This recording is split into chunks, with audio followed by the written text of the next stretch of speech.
What's going on, guys? We're doing something a little bit different today. As you all know, it is now summertime. Ambient temperatures are rising, and you might be thinking to yourself, what? How do I stay cooler? How do I actually stay cool and beat the heat this summer? Not just your system, but you yourself. Admin temps are very important also. So what we're gonna be doing today is trying to find a way to keep you guys cool by DIYing our very own USB fan. Not just any fan though, we're gonna be using a standard 12 volt PC case fan like this one to conduct all of this madness. It should be a lot of fun, and I have a lot of spare fans to burn in case this doesn't go well. So I can't really think of any other reasons why we're doing this. The Enermax Sabre Ray full tower chassis features premium RGB sync lighting, included RGB strips, and 3 pre-installed twister bearing RGB fans. Enjoy a tempered glass window, power supply shroud, and extensive water cooling support with 2 included front panel options for prioritizing silence or airflow. Compromise nothing with the Enermax Sabre Ray. You can learn more by clicking the link below. I should also mention that the items I picked to complete this project were not picked with a budget in mind. So this is definitely gonna be more expensive than your typical USB fan that you can buy on Amazon.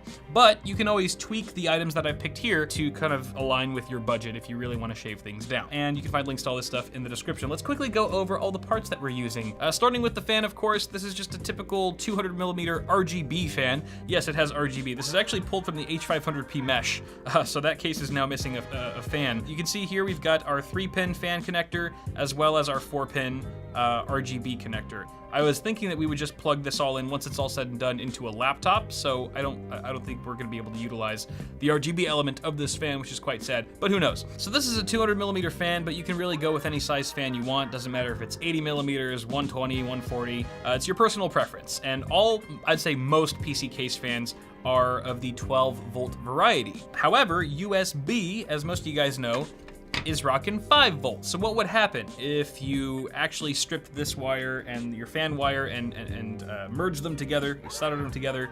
The fan would still technically spin up, but it would spin at a much lower RPM than what it's rated for, simply because it's not getting enough juice, which would equate to a lackluster fan experience. You wouldn't get quite the airflow you're looking for, and it wouldn't be very worthwhile in the end. So we have a way around this though. I actually picked up a set of 4 of these step-up boosters on Amazon for about 10 bucks for all 4, so it's fairly cheap. What this essentially does is it converts, say, a 5 volt input, and it even has micro USB input, so we don't even have to solder the wire here for the micro USB. It converts a 5 volt input to pretty much any volt output.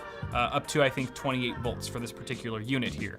There's an adjustable knob for voltage, and we can essentially keep turning that knob and testing the output voltage with a multimeter, for example, until it reads 12 volts. That way we know that the USB is now giving us 12 volts of power, and that our fan will actually spin at its proper RPM, at full speed. Now with that said, we'll obviously need a soldering iron like this one. Pretty simple. I think I got this on Amazon for around 20 bucks or so. We're gonna have to solder, of course, the fan cable to the step-up converter. So this will help us do that with a tube of some basic solder. And I have a wet sponge on hand so I can sort of deoxidize the tip of the soldering iron and also keep it clean while it's in use. The final items you'll need include electrical tape so that you can mask off any of the handiwork that you've done once you're finished with the step-up converter, and then a wire cutter and stripper. Not that kind of stripper.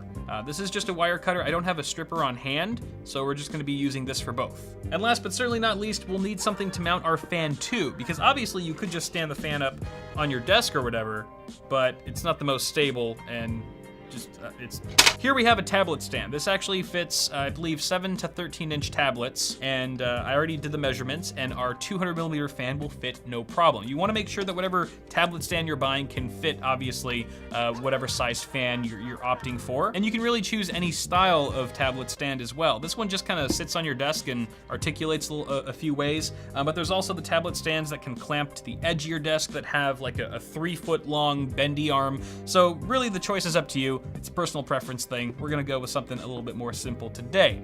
So those are all the things. I think there's like about 10 items here that we're using to finish the job. And again, you can find links to all this stuff in the video description. But I think on that note, we're pretty much ready to go. So I guess I'll start with step 1. What is step 1? I've never done this before. All right, so the first step I want to take here is to calibrate our little step-up converter. You can see I've actually already plugged it in with the USB, and the other end is plugged into a laptop here, so we're getting constant power. And then I have the multimeter hooked up to the endpoints, the output points right here, and then you can see we have a voltage readout of 17, around 17 volts at the moment. I'm gonna go ahead and turn this knob. As I turn it, looks like we're going down in voltage, which is the correct direction we're looking for. And there we are, at around 12 volts. Perfecto. So now that that's out of the way, we can move on to destroying our fan. We're actually gonna snip off the 3-pin connector. Goodbye. Ow. And we're gonna have to figure out which of these wires is positive and which one is our ground. Because the other one, the third one, is just a sensor for the fan itself, which we won't be needing. So I'm gonna go ahead and strip the wires down. That way we can expose the metal strands underneath. Let's do a little test boot here, if you will. I'm gonna bring the laptop back briefly, plug in the USB cable, which is still connected to our step up. So all I got to do now is pick any 2 random wires and sort of make them touch our soldering output points. And hey, look at that, we have a connection. So first try, nailed it.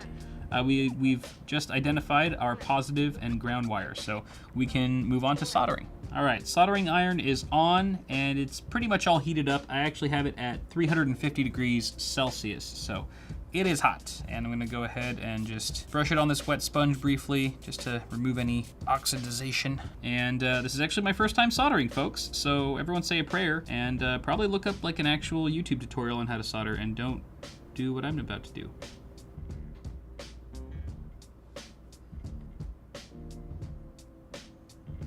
Well, it's not the finest soldering job, but hopefully it's enough. And now we can let the solder dry for about 30 seconds or so. All right, so now we can test my soldering job by simply plugging our USB cable into a power source. Ah ha ha ha! Ah! Oh, it works! It works! Ah, feeling cooler already. It's got a nice kind of breeze to it. And it's fairly quiet too. Good job, Cooler Master. Definitely feels like it's operating at the full 800 RPM. Yeah, oh yeah. At this point, I say we take care of this ugly step up. I mean, it's functional, we know that now, but it's also kind of an eyesore. So let's tape it up with some electrical tape, and then finally mount the fan onto the tablet holder. And then we'll be done. Tablet stand, sounds stupid. Why did I call it a tablet holder? What am I, a grandpa? All right, electrical tape.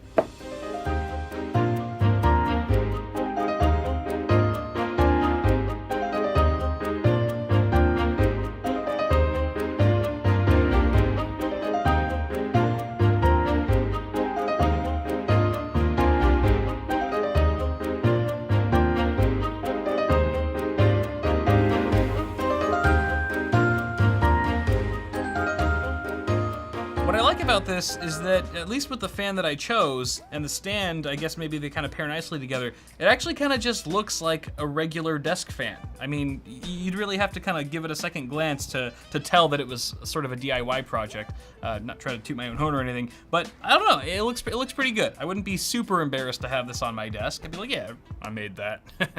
No big deal. I guess this is all to say that if you guys are into tinkering with your hardware, careful how you interpret that, and you like DIY projects, then maybe this is one to try out. I don't know, and if you guys have already done something like this or this exact project, let us know how it went in the comments below if you have any tips to share with the class. As far as the RGB thing goes, I have not hooked it up.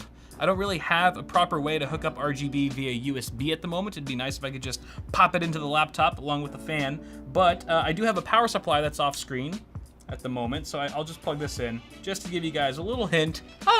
That's what it would look like if there was some LED action. Unfortunately, I don't have the controller set up or anything, so we're stuck with green. So 1 out of 3 ain't bad. You know, we're missing the R and the B, but at least we got the G. Thank you so much for watching this video. Toss a like on it if you enjoy this kind of wacky stuff that we do occasionally, and maybe we'll do more of it in the future. Go ahead and subscribe to the channel for more tech stuff coming at you really soon, and feel free to check us out on Floatplane for $3 a month if you want to watch our videos a whole week early without ads. I'll put a link for that in the video description. Till next time, guys, thank you for watching this one. Have a good one, and I'll see y'all in the next video.